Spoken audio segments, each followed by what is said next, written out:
មាននឹងមកទេមានស្ងួនពិសីឃ្លាតកាយឆ្ងាយស្រីឬស្រចរណៃភ្លេចប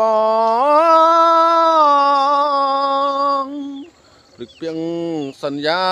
ដែលអូនធ្លាប់សងថារូបនួនអងក្រុមជៀនស្រីប៉ងស្មងមិនប្រែរៀមរួងរងទុកចុកចាប់ម្នាក់ឯងកណ្ដោយកនដែងរងាចំបែងហរតីដឹកដងចិន្តាខ្លេចបាត់រូបស្រី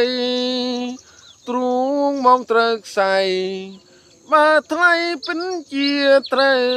បែកអូយល្ងាណាបងប្អូនអើយល្ងាណាអត់ចង់បានប្រពន្ធទេល្ងាមែនតែនបាយថ្ងៃក្រោយជួបគ្នាចូលចិត្តសៀផង